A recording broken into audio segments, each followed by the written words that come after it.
우리 친구들이 이제 중3에서 이제 고2를 올라올 때 국어에 관련된 그 준비 과정이 많이 부족해요. 그러니까 영어나 솔직히 말해서 영어나 수학이나 과탐 같은 경우에 비해서 국어가 상당히 준비가 많이 안 돼 있어요. 너무 수능은 점점 어려워지는데, 근데 우리 아이들은 준비가 안 돼 있고 고등학교 올라가니까 수능 국어에서 뒤통수 제대로 맞고, 게다가 또 내신 준비를 하는 데 있어서 내신도 만만치가 않거든요. 또 내신 준비하는 과정에서 너무 어렵고, 그래서 어머님들한테 어떤 얘기 제일 많이 들었냐면, 우리 아이가 고등학교 진학하는데 어떻게 국어를 준비해서 가야 가장 좋은 방법이 되겠습니까? 라는 질문을 제일 많이 받았어요. 그래서 앞으로 이런 북콘서트, 이건 일종의 이제 북콘서트인데, 이런 북콘서트를 바탕으로 어머님들에게 이렇게 차곡차곡 준비하는 게 좋을 것 같습니다라는 간략한 제언을 드리고자 온 겁니다. 첫 번째, 1번에다가 가장 큰 항목에다가 이걸 달아놨죠. 2018년도 11월 수능 국어 대참사가 벌어졌습니다. 역대 최저 점수 나온 건 어머님들 아마 매스컴을 통해서 또는 위에 학년이 뭐 형제가 있다면 한 번씩 경험해 보셨을 텐데 1등급 컷이 무려 81이었습니다. 1등급 컷 81은 역대급이죠. 역대급. 그렇게 난이도가 세게 나올 거라고는 그 누구도 예상하지 못했는데, 왜 그럼 국어가 이렇게 어려워졌느냐? 그런 현상이 왜 일어나냐? 첫째, 영어 때문입니다. 영어가 거기 어머님 제가 보시면 알겠지만 절대평가로 넘어가는 바람에 대학 입시에서 서열 피라미드를 만들어야 되는데, 피라미드를 만드는데 영어가 굉장히 중요한 역할을 해왔거든요. 근데 그게 없어지니까 절대 등급으로 바뀌니까 영어의 그 무력함이 국어 쪽으로 쏠리게 돼요. 이번에 서울대 입학한 학생 중에서 영어 4등급 맞고 서울대에 들어간 친구가 있어요. 정시에. 서울대 같은 경우는 1등급하고 2등급하고 영어 점수 그 편차가 0.5점입니다. 0.5점. 그럼 4등급은 1.5점밖에 차이가 안 나요. 국어 한 문제 하나 맞는 것보다도 못하다는 얘기죠. 그래서 이번에 영어 4등급 맞은 아이가 서울대 공대를 붙었습니다. 그러니까 영어가 이렇게 변별력이 떨어지게 되고, 또 이렇게 되다 보니까 우리가 점수를 매길 수 있는 건 뭐냐? 국어랑 수학 이외에 탐구 영역이 있는데, 탐구도 특히 문과 같은 경우는 사탐 영역에서 거의 변별력을 갖지 못했어요. 웬만하면 50점이 1등급입니다. 웬만하면 50이 1등급. 그리고 이제 과탐에서도 서울대 관련 친구들 이제 2과목을 선택을 했는데, 2과목에서 난이도가 좀 있었고 원과목에서 또 생각외로 그렇게 난이도 큰 차이가 없었다는 얘기죠. 그러다 보니까 결국은 국어랑 수학에서 편차를 내야 되는데, 수학이 어려워지면 난리가 나죠. 사교육이 이래서 되겠냐. 그래서 뭐 수학이 어려워지면 사교육의 활성화 말들이 커지니까 상대적으로 좀 덜 타격을 받을 수 있는 국어 쪽에다가 힘을 실어주는 거예요. 그래서 국어는 앞으로도 계속 어려워질 겁니다. 그럼 언어는 뭐냐? 현대문법, 고전문법, 언어적 특성 이렇게 나오죠. 현대문법, 고전문법, 언어적 특성이 나오게 되고, 근데 이제 거기서 한 가지 문제가 있어요. 합법과 작문이 내내 쉬웠어요. 작년부터 어려워지죠. 작년부터 어려워지는데 어떻게 어려워지느냐? 통합형 문제가 나옵니다. 화법 작문에 통합형 문제가 나와요. 요즘 대세는 뭐든지 융합입니다. 뭐든지 융합. 국어도 다 융합이에요. 독해와 문학의 융합. 문학도 현대시와 소설의 융합. 고전문학과 현대문학 융합. 문법도 현대문법과 고전문법의 융합. 그러다 보니까 화법과 작문도 융합형 지문이 계속해서 출제가 되고 있어요. 근데 그 출제가 된 문제가 3문제가 나오는데, 그 문제가 그 중에 한 문제가 아주 까다로웠죠. 그리고 화법과 작문은 전반적으로 10문제, 그러니까 화법, 작문 합쳐서 10문제 정도 출제가 될 것 같은데, 그 10문제의 난이도는 전체적으로 좀 다운돼 있어요. 그래서 쉽다는 얘기죠. 무슨 얘기냐? 원점수 맞기가 좋다는 얘기입니다. 어머니들, 학생들이 문법 어려워하죠. 근데 그것도 그냥 현대문법이 중학교 수준의 현대문법이 아니라는 사실을 먼저 알고 계셔야 돼요. 중학교 때 우리 문법 잘했는데요. 그 잘했던 아이가 고등학교 내신 보고 나서 기절을 합니다. 그게 중등부 고등학교의 문법적 차이가 있어요. 수준 차이가 있어요. 게다가 고전문법 들어가면요, 아이들 머리에 뇌정지가 옵니다. 우리 아이들은 맞다나 뇌정지가 와서 첫 번째 읽지를 못해요. 그리고 문법적 현상에 대한 이해가 없죠. 그러다 보니까 내신고사 나오면 완전히 털려나가기 시작해요. 그런데 그것을 수능형 문제로 내고, 게다가 현대문학, 고전문학, 현대법, 고전법, 융합형을 내버리면 문법에 대한 전반적 지식이 없으면 완전 풀려나가죠. 그러면 어렵습니다. 어렵죠. 그래서 언어와 매체를 선택하면 난이도가 높아지죠. 근데 어머님들 그러면 우리 아이는 그럼 화작을 하는 게 유리할 것 같은데요. 과연 그럴까요? 안 그렇다는 얘기죠. 왜냐하면 국어는 원점수로 반영하지 않습니다. 표준 변환 점수로 반영을 하죠. 표준 변환 점수를 반영한다는 건 난이도가 높은 시험을 잘 봤을 때 점수가 올라가요. 그러니까 이번에 국어가 1등급이 81이잖아요. 그럼 원점수 표준 점수로 바꾸면 156점 정도 올라가요. 156점. 그러니까 100점보다 56점이 더 올라가는 거예요. 국어가 이렇게 어려우니까. 그래서 올해는 국어를 수학 다 필요 없죠. 과탐 필요 없죠. 국어를 잘하는 애들이 상위권 대회가 정시를 쓸었습니다. 국어를 잘하는 애들이 쓸었어요. 그러면 똑같이 국어 원점수가 똑같이 96, 96인데 한 친구는 화작을 선택했고 한 친구는 언어와 매체를 선택했는데 언어와 매체 틀린 개수가 똑같이 한 문제 한 문제 틀렸다 치면은 언어와 매체 선택한 애가 표본 점수가 훨씬 더 높은 거예요. 그러니까 똑같은 원점수를 가졌지만 화작을 선택한 아이는 떨어지고 그 다음에 언어와 매체 선택한 애는 붙는 거죠. 그럼 이제 어머님들이 저한테 그런 질문하세요. 그럼 우리 아이는 선생님 화법을 해야 돼요, 작문을 해야 돼요, 화작을 해야 돼요, 언어 매체를 해야 돼요. 거기 답 써놨죠? 어머님들 첫째 줄 우리 아이가 정답입니다.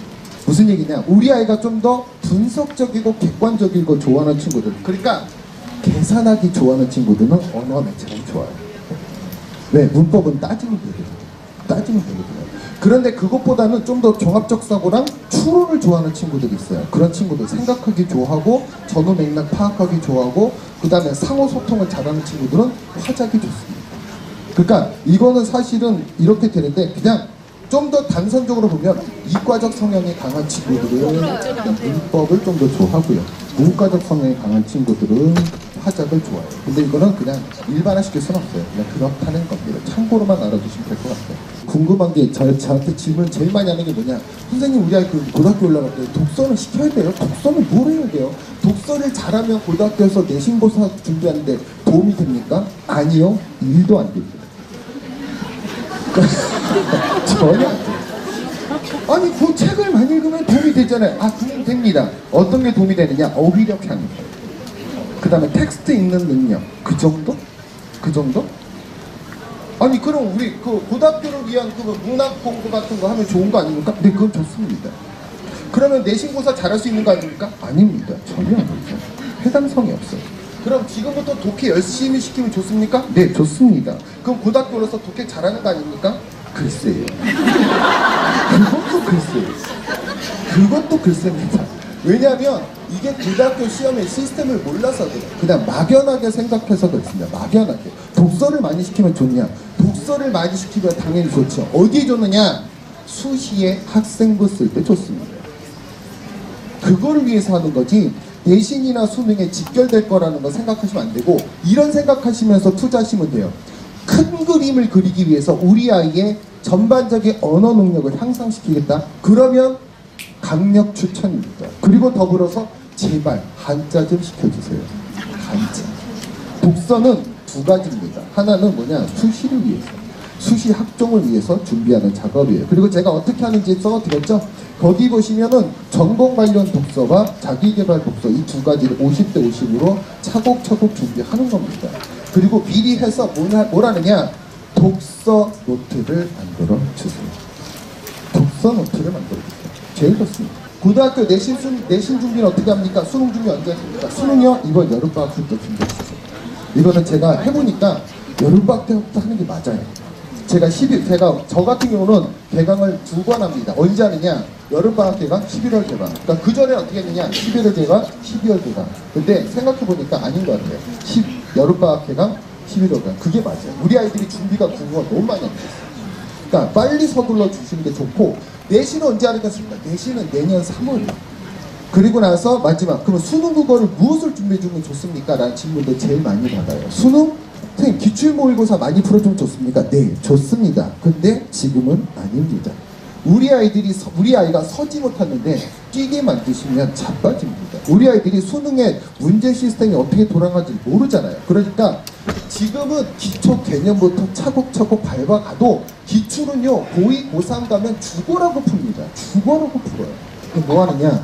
문학하고 문법이에요.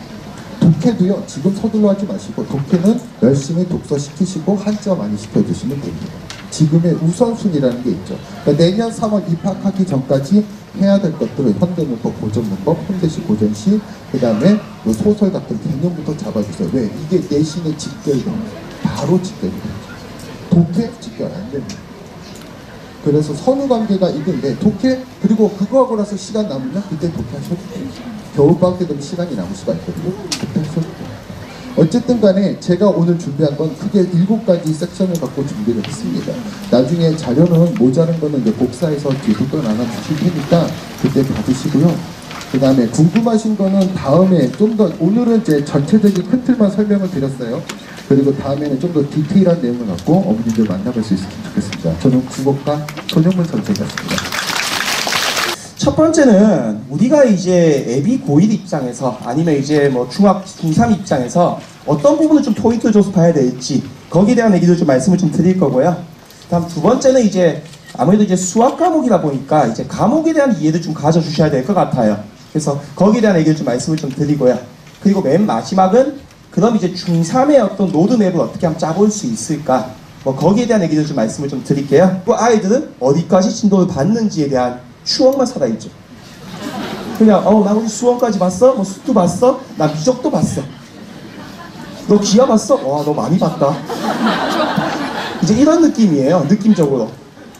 그래서 이제 이게 어떤 느낌이 좀 있냐면 중3 어머님을 만나서 이 상담을 해보면 가장 마음이 급해요. 고3은 오히려 반대로 상담을 해보면 마음이 조금 더 느긋하세요. 고3은 당장에 입시를 쳐야 되는데도 불구하고 어머니께서 어떻게 하면 조금 더 다지고 갈 수 있을까요? 선생님 지나간 것을 어떻게 하면 좀 더 한 번 더 보일 수 있을까요? 그런 기회가 있었으면 좋겠어요 라고 거꾸로 생각하시고 중3 어머님은 다짜고짜 만나자마자 우리 애가 수두까지 봤는데 요번에 미적을 좀 봐야 되지 않겠습니까? 어머니 학년이 어떻게 되시죠? 중2요. 저 할 얘기 아무것도 없는 거예요. 그래서 저는 이제 어머니께서 빠르게 보는 것도 중요하긴 하지만 지금 아이들의 어느 위치 정도 가고 있는지를 한 번 더 체크해 보시는 것들, 그거를 중학교 수준 말고 고등학교 내신을 치기에 아이가 얼마만큼 준비가 됐는지를 꼭 한번 다져보고 가셨으면 좋겠어요. 자, 특징을 좀 말씀을 좀 드릴게요. 첫 번째는 이제 수상화를 좀 짧게 말씀을 드리는 건데 보통은 이제 수상화는 잘 되어져 있을 거라고 많이 믿고 계시잖아요. 근데 가장 내신이 어려운 과목이 수상화입니다. 제가 이제 수상화도 풀어보고 수원도 풀어보고 수투도 풀어보고 미적분 기하까지 애들 다 가르치면서 내신 시험지 풀어보면 오히려 기하나 미적분은 한 20분 하면 제가 풀어요. 학교 내신 시험지를. 그런데 수상화 같은 경우는 저도 30분, 35분 걸리는 시험지가 되게 많아요. 왜냐면 누구든지 준비가 많이 되어져 있잖아요. 편차를 만드는 게 학교에서 목표라고 해요. 그러면 준비가 많이 되어져 있으면 편차를 만들려면 문제를 어떻게 내야겠습니까? 상당히 어렵게 출제할 수밖에 없겠죠. 그래서 이 부분을 좀 명심해 주셨으면 좋겠고, 두 번째는 이 수원이라는 과목이 어떻게 만들어졌습니까? 미적분 2에 있던 내용의 절반을 가지고 와서 수원이라는 파트를 만들었어요. 그렇기 때문에 실제로 수원은 상당히 생소한 도구를 많이 배우기 때문에 여기까지가 상당히 어렵다는 겁니다. 그리고 그 다음에 수투는 어떤 부분이 좀 문제가 되냐면 이 문과 킬러 문제가 전부 다 수투에서 나왔습니다. 지금까지요. 94년 수능 이대로. 그러다 보니까 킬러 문제가 상당히 가장 많은 단원이에요. 그래서 여기까지 전반전을 조금 집중해 주셨으면, 그러고 나면 사실은 미적분은 어떻습니까? 절대적 학습량이 상당히 줄어들었습니다. 아까 제가 방금 말씀드렸잖아요. 지금 고3 애들, 이 친구들 입장에서 미적분이라는 과목을 반반 조각을 내가지고요, 도구는 수원에서 배우고 전공만 미적분에서 배우자, 이렇게 가른 거예요. 그러면 지금 현행의 고3 친구들이 이제 미적분의 학습량이 100 같으면 실제로 우리가 배우는 이 미적분의 학습량은 어느 정도 될까요? 한 70 정도밖에 안 됩니다. 실제로 양 자체가. 그리고 수투를 완벽하게 케어해야지 미적분도 배울 수가 있어요. 과목 자체가, 연계성 자체가. 그렇기 때문에 너무 급하게 미적분을 봤다, 우리 애가 수투도 어설프고 수원도 어설픈데 미적분을 봤다, 그럼 정말 학원에 가서 그냥 출석만 찍고 오는 겁니다. 자, 우선 수상화인데 수상화 과목의 가장 큰 특징은 뭐냐면 높은 수준의 연산력을 요구합니다. 그래서 제가 만약 어머니 같으면 중학교에서 뭐 실력 정석을 보니, 뭐 블랙라벨을 보니, 일품을 보니, 뭐 이런 거 기준보다는 저는 고등부에 있는 내신 기출 문제를 아이한테 가지고 와서 준비가 됐으면 풀려볼 것 같아요. 가장 현명한 방법 아닙니까? 어차피 아이가 지금부터 1년이나 2년 뒤에는 시험을 쳐야 되는 거고, 그러면 그 시험지를 가지고 와서 우리 애가 얼마만큼 준비가 됐는지를 정확하게 따져볼 수 있다면, 그러면 그거만큼 정확한 척도가 없잖아요. 어떤 학원에 가서 레벨 테스트를 받아보고 거기서 좋은 달달한 얘기를 듣고 오는 것보다는 냉정하게 그냥 그 시험지를 풀려봐가지고 아이가 뭐 중대부가 됐던 희문고가 되었던 경기고가 되었던 기출문제를 풀어봐가지고 아이가 우리 애가 어느 정도 풀 수 있는지, 최소한도 80점이라도 받을 수 있는지, 이쪽을 좀 체크해 보시는 것이 현명하지 않을까. 실제로 1등급을 받는 친구들은 20문제 중에서 고민하는 문제는 한 2문제 남짓입니다. 나머지 18문제는 아이가 유용화된 대로 그냥 두고 오는 겁니다. 난 연습한 대로 그냥 두고 오면 되는 거야. 그러니까 50분이란 시간이 있으면 균등 분배를 하는 것이 아니라 한 30분 만에 18문제 내외를 다 풀어주고, 그리고 남은 20분 동안 한 2문제 정도만 마무리하고 나오는 친구가 등급을 받을 수 있는 거지, 나머지 문제를 다 고민하면서 그때그때 푸는 과목이 아닙니다. 과목 자체가. 그래서 제가 만약에 수업을 세팅해봐, 학부모 입장에서 이렇게 얘기를 한다면, 저는 아이가 좀 준비가 됐다면 여름방학 정도쯤에는 고등학교 수업을 한 번 정도 넣어보면서 너가 눈높이가 어느 정도 따라갈 수 있는지, 아니면 객관적으로 고등학교 시험지, 내신 시험지 가지고 와서 시간을 내서 풀어보면서 얘가 어느 정도 좀 준비가 되어져 있는지를 한번 두드려 보시면서 건너가시는 게 그게 가장 현명하지 않을까. 두 번째 이제 설명드릴 과목은 이제 수원인데, 이 수원 과목이 사실은 미적분 2에서 온 과목입니다. 그러다 보니까 이제 문과 원래 친구들 입장에서는 상당히 학습량이 부담스러울 수밖에 없죠. 그리고 다시 넘겨서, 그러면 이 과목은 어떻게 해야 되느냐, 이 생소한 도구를 체계적으로 쓸 수 있게 정리해 주는 것이 가장 중요합니다. 대충 겉핥기식으로 본 적 있어 이런 거 말고요. 그리고 나서 그 다음에 어떻게 해야 되느냐, 아이들이 반복적인 연습을 해야 된다는 거. 생소함을 극복하는 반복이 최고입니다.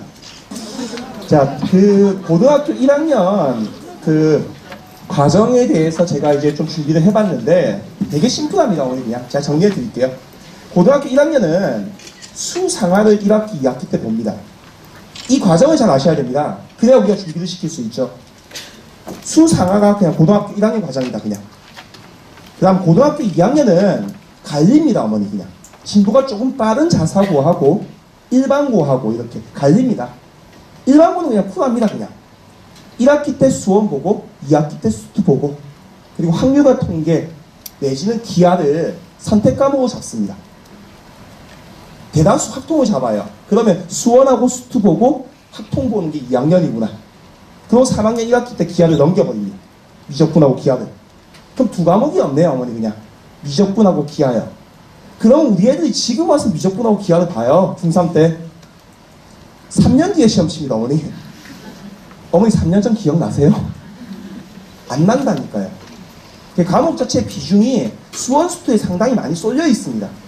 그래서 1학년 때 수상하 이쁘게 넘길 수 있게 준비해 주시고, 그리고 수원 수투도 어떻게 이쁘게 잡을 수 있을지를 좀 고민해 봐 주시고요.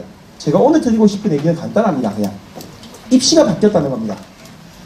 그래서 이제 선배들한테 얘기를 들을 때도, 뭐 어떤 친구 서울대 갔대, 서울대 의대 갔대 얘기를 들을 때도 그때는 후반전이 중요한 시기였어요. 시기 자체가. 근데 지금의 입시 자체가 수학은 전반전이 굉장히 중요할 수밖에 없게 수능도 내신도 쏠려져 있다는 거, 이걸 좀 기억을 좀 해주셔야 될 것 같고요. 다음 두 번째는 이제 수상하를 굉장히 많이 다져주세요, 어머니. 그 두 명을 나머지 58명이 굉장히 부러워합니다. 정말로요. 그러면서 저한테도 이제 문자를 보내기를, 선생님 저는 왜 중학교 때 왜 이랬을까요? 어떻게 방법이 없을까요? 근데 벌써 상당히 갭이 좀 벌어져 있잖아요. 잡을 수 있는 시간은 되게 좁잖아요. 그러니까 지금처럼 시간이 있을 때 수상하에 대해서 실력 정석, 뭐 블랙라벨 이거 말고요.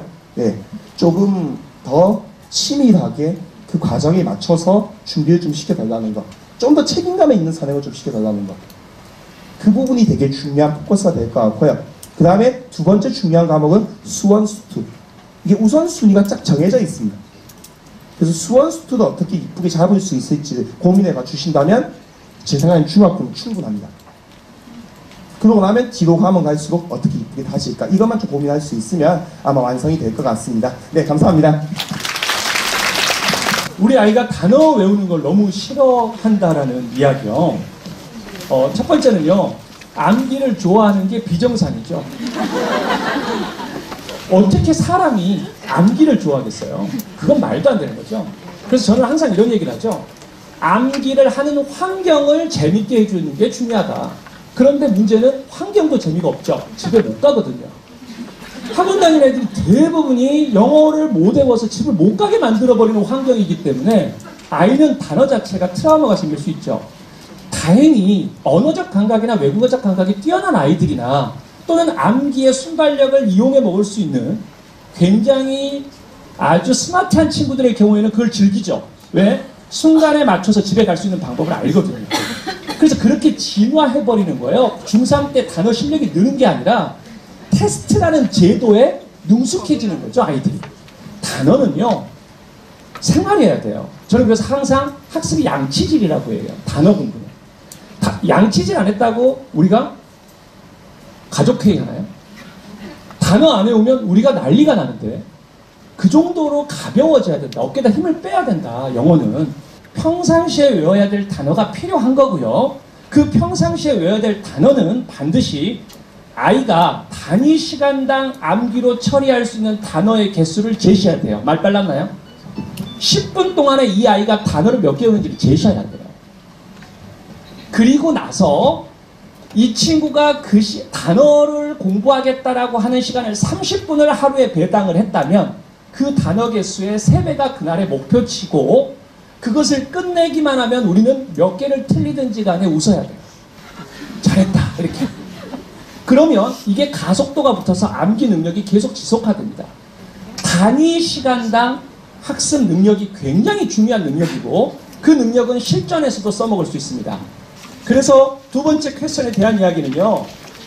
영어를 싫어한다는 것에 대한 디테일한 어머님들하고의 많은 상담과 아이들을 평가하는 선생님들과 이야기도 다 포함돼야 되겠지만 특히 이과 아이들이 영어를 싫어한다고 생각해요. 자기가 사고력, 논리력을 해야 되고 영어 따위라고 얘기를 하죠. 맞아요. 왜냐하면 수학을 잘하는 아이가 절대로 영어를 못할 리가 없어요. 다시 얘기하면 수학의 학습 능력과 영어의 학습 능력의 차이로 보면 3분의 1 정도 수준밖에 되지 않습니다. 수학에. 그 정도 학습 능력만 갖고 있으면 누구나 할 수 있는 건데 이 아이가 심리적으로 이미 거부 반응을 갖고 있거나 선호도가 떨어져 있는 상황이기 때문에 아이가 동기부여를 할 수 있는 뭔가의 포인트 전환점이 필요하다는 거죠. 그게 선생님이 될 수도 있고 교재가 될 수도 있고 다양한 여러 가지 상황들이 만들어질 수 있는데 그 분위기와 배경을 조성해 주지 않으면 싫어하는 감정이 본인이 생각하는 싫어함과 다른 생각으로 싫어할 수도 있어요. 영어를 좋아하는데 기대만큼 점수가 나오지 않습니다 라고 얘기하는 거. 기대가 높은 거예요.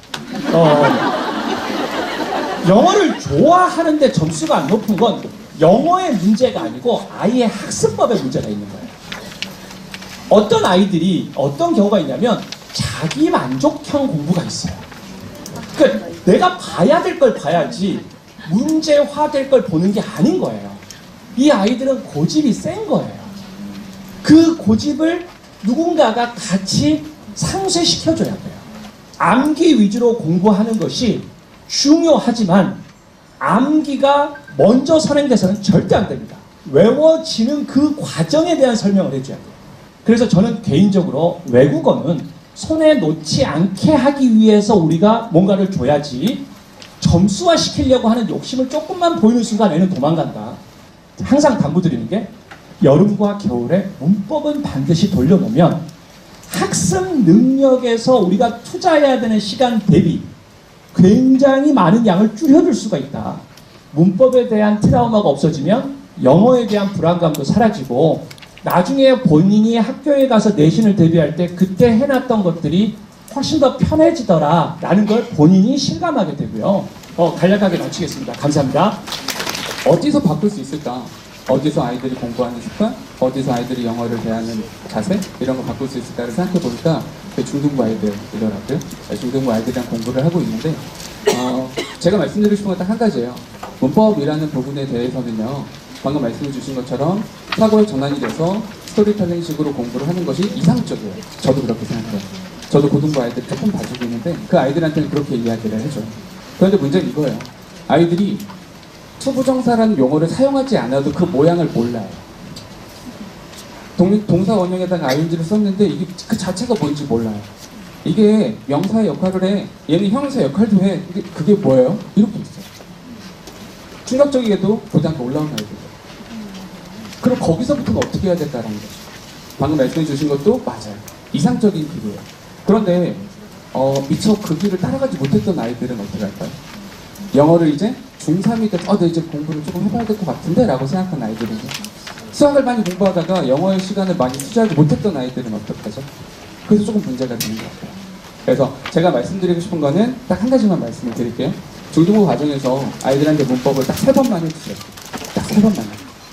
근데 이때 가장 중요한 것은요. 제발 좁아진 듯이 안 돼요. 아이들보다 먼저 달려가시면 안 돼요. 아이들이 문법을 처음 듣고 이게 영어라는 거야? 알파벳은 조금 더 이게 문장이 만들어지고 있어 라고 했는데 거기다 대놓고 야 너 외웠어 안 외웠어? 그럼 시험 점수가 냈죠. 이러지 마세요. 딱 3번만 해주세요. 첫 번째는요. 첫 번째로는 아이들이 문법을 그냥 구경하게 해주세요. 이 기간은 길어지면 안 돼요. 이 기간 딱 3개월로 잡아주세요. 딱 3개월로 잡으셔서요. 그냥 들어보게 해주세요. 영어 문법이라는 게 있는데 이런 거야 라고 한 번만 들려주세요. 이때는 과제도 많이 주시지 말고요. 문제풀이도 많이 하실 필요는 없어요. 그냥 듣게 해주세요. 이런 것도 있어 라고요. 과제를 좀 못해도 그냥 안아주세요. 두 번째요. 두 번째로 아이들이 문법을 들을 때는요. 문제풀이를 조금 넣어주세요. 문제를 풀어볼 수 있어야 되거든요. 왜냐하면 그 정도 되면 아이들이 학교에서도 중간고사, 기말고사를 보기 시작할 거거든요. 문제풀이를 조금 넣어주시고 두 번째입니다. 세 번째로 하실 때는요. 반드시 마인드맵의 형태로 그려주세요. 이게 지금 네가 지금 배우고 있는 이 내용이 여기서 이렇게 연결돼서 이 내용이야. 전문적인 말씀을 드려 죄송하지만 가정법을 공부할 때는 이게 시제라는 것과 조동사가 합쳐진 거예요. 합쳐져서 만들어진 이야기들이야 라는 이야기를 좀 들려주셔야 돼요. 그 그림이 머릿속에 그려져 있어요. 거기. 다시 말씀드릴게요. 첫 번째는 그냥 이야기를 들려주세요. 개념상으로 그냥 흘러가듯 이야기를 들려주시고요. 두 번째는 문법에 대해서 조금 심화해서 문제풀이를 넣어주시고요. 세 번째로는 마인드맵의 형태로 머릿속에 그려주셔야 돼요. 큰 그림을 반드시 그려주셔야 돼요. 그리고 마지막으로 세 번째 이렇게 큰 그림을 그리고 나서는요. 반드시 한 가지만 더 해주세요. 반드시 아이들한테 문장을 쓰게 해주세요. 문장을 써보는 것이 굉장히 중요해요. 중등부 아이들이 고등부에 올라가서요. 굉장히 훌륭한 선생님을 또 만나서 굉장히 훌륭한 점수를 받아서 좋은 대학에 진학을 하고 그 아이들이 원하는 꿈들을 이뤘으면 좋겠습니다. 그 큰 그림에 대한 첫 번째 발걸음이 영어에 대한 첫 번째 발걸음이요. 문법으로 시작을 할 건데요. 꼭 당부드리는 것은요. 절대로 좁아신 듯이 합니다. 아이들한테 체근하지 말아주시고요. 조금 더 기다려 주셨으면 좋겠습니다. 감사합니다. 입시 전문가 하기성입니다. 인사드립니다. 두 단어에 제가 힘을 실었는데요. 구체화하고요. 그 다음 뭡니까? 극대화입니다. 고등학교 3학년 학생이 수시원서를 쓸 때 내가 학생부 교과형인지 종합형인지 종합형에서 내가 원하는 대학이 나를 뽑아줄 건지 고민하게 된다면 그건 입시에서 실패하는 방법이 되겠죠. 중학교에서 미리 아셔야 되는 구체적인 내용들이 있습니다. 오늘 그걸 좀 중점적으로 말씀드릴 텐데 저는 먼저 생각하실 때 우리 아이가 공부하고 있는 구체적인 목표가 무엇이냐, 목적이 무엇이냐. 공부는 도구적 수단인데요. 이 아이가 나중에 어떤 일을 하고 싶어 하느냐, 어떤 직업군에 종사하고 싶어 하느냐, 그 일을 통해서 행복할 수 있느냐, 이런 것들이 좀 많이 선행돼야 되지 않을까라는 생각을 합니다. 자, 목표에서 우리가 고민할 것은 이런 대학의 문제만 고민할 것이 아니라 어떤 직업을 가질 것이냐에 대한 고민입니다. 2018년 교육부에서 조사한 자료인데요. 우리나라의 지금 초등학생이나 중학생, 고등학생들이 희망하는 직업 순위입니다. 이게 이 시대를 살아가고 있는 우리나라 2018년의 컨디션입니다. 부모님의 생각을 2016년에 인구보건협회에서 물어봤어요. 근데 부모님들은 아직까지 전통적이에요. 우리가 뭡니까? 공부. 이거 좀 보여드리고 싶습니다. 미래학자 토마스 프레이는 2030년까지 소멸될 가능성이 높은 직업군에 대해서 발표를 해줬습니다. 우리나라 아이들이 자기 꿈을 찾는 시기는 대학교 3학년 2학기입니다. 근데 왜 한국 사회는 중학생 아이들한테, 고등학생 아이들한테 너는 희망 직업이 뭐니? 라고 묻고 있느냐? 그거는 학종이 도래했기 때문에 그런 거예요. 학생부 종합전형에서 전공 적합도라는 걸 대학이 요구하고 있으니까 너는 무슨 일 하고 싶은 거냐? 라고 묻는 거죠. 저는 학종 때문에 어떤 직업을 고민해야 된다. 이게 아니고요. 공부하는 목적이 무엇이냐? 라는 것에 대해서 한번 명제를 가지고 고민했으면 좋겠습니다. 예, 두 번째는 자세 확립입니다. 목표가 구체화되어 가는 과정에 목표가 분명치 않더라도 자세가 중요합니다. 저는 이런 자세를 가져야 된다고 생각해요. 학생이 아니라 수험생의 자세입니다. 하지만 수험생의 자세에서 강조하고 싶은 건 어머니 여기 뭘 확보하라고 되어 있습니까? 여쭤볼 때 큰 소리로 대답하면 원하는 대학을 줍니다. 이게 뭐라고 써있어요? 절대시간, 24시간. 이 24시간을 어떻게 쓰는 것이 바람직한 거냐? 잘 자고요. 잘 충전하고요. 충전은 밥 먹고 화장실 가고 이동하고 휴식하고 취미생활하는 모든 것. 공부를 빼고 잠자는 것을 뺀 모든 것을 우린 충전이라고 할게요. 그 다음에 학하면 뭐 해야 된다고요? 습! 해야 됩니다. 자, 이제 마지막 방향 설정과 속도에 대해서 얘기할 텐데, 지금 중학교부터 고등학교 과정까지 계속 고민해야 되고 우리가 숙제로 남는 것은 개편 방안이 나왔는데요. 이거 보세요. 정시 모집 비율을 몇 % 이상 선발하자고 그랬어요? 30%가 안 되니까 지금 정시가. 그러니까 정부에서 야 이거 니네 너무 수시를 많이 뽑으니까 정시를 좀 늘려줬으면 좋겠고, 수시 모집에서 수능 최저학력 기준 할령을 폐지하기로 했다가 다시 어떻게 한답니까? 유지한다. 그러니까 대학이 알아서 하세요. 그럼 무슨 얘기냐면 교과가 돼도 비교과가 돼도 면접을 아무리 잘 봐도 논술을 아무리 잘 써도 마지막에 뭐가 돼야 된다고요? 수능 최저학력이 안 되면 떨어뜨리겠다 하는 대학과 전형이 있다는 거죠. 여기까지 정리되셨어요? 정시가 30%까지 갔으면 좋겠다라고 문재인 정부에서 대학들한테 압력을 넣고 있는데 그렇게 될 것 같아요. 근데 지금도 30%가 아니 현재 시점에서도 2월 되는 인원 이만큼이면 이미 30% 넘어간 거 맞죠? 근데 영어는 일단 몇 등급을 확보하고 보자. 뭐 1등급이라고 하시는 분이 1등급 가능하니까 얘기하시는 거고요. 최소 몇 등급이요? 2등급. 예, 그게 20%대니까. 전체 수험생 중에 20%가 2등급이다. 이런 거죠. 근데 2등급을 일단 중학교 과정에서 확보하고 고등학교 올라갔을 때 애들이 국어나 수학, 상대평가 과목, 국어나 수학 여기에서 승부를 걸어야 되겠죠? 답이 나왔습니다. 학생부 종합전형의 비율을 확대하는 기조에서 어떻게 바뀌었다고요? 공정성을 확보하는 기조로 바뀌었다. 학생부를 종합적으로 평가한다는 원칙에 상세한 요소별 반영 비율을 공개하지 않고 있다. 깜깜이 전형이다. 그래서 대학을 정부가 30% 이상 정시를 뽑으라고 했으니 오케이. 지금 바람 불 때 순풍에 그냥 너 젖자. 이래서 어떻게 한다? 정시 확대를 촉진하는 쪽으로 대학이 기조를 잡을 수도 있다. 이게 우리 입시에 영향을 준다 안 준다? 준다. 이렇게 보는 거예요. 뭐예요? 교과, 비교과, 논술, 면접, 수능 옮겨볼게요. 이 중에 필수로 해야 되는 게 있어요. 뭡니까? 수능. 이건 뭐예요? 선택. 교과가 되면 비교과, 비교과가 되면 면접. 그게 안 되면 논술. 학습의 우선순위. 뭐가 제일 중요하다고 되어 있어요? 수학. 왜요? 4점짜리가 있으니까 13개. 여기에 변별력이 있습니다. 그 다음에 영어 1등급 하면서 국어가 빨간색 해놨어요. 애들이 국어를 못해요. 이음자를 한자어를 몰라요. 선생님 뭐라고 하셨는지 모르지만 우리 문화가 한자권 문화인데 중학생이 반드시 알아야 되는 이음절 한자가 있어요. 500개 중. 네이버에 쳐봐요. 중학생이 반드시 알아야 되는 500개. 수능의 기초 근력을 지금 만들어 주셨으면 좋겠다. 애들한테 꼭 하고 싶은 말이에요. 뭡니까? 시는 열심을 다한 자에게 노력 이상의 결과를 선물합니다. 세계적인 명언이죠. 제가 한 말입니다. 고맙습니다.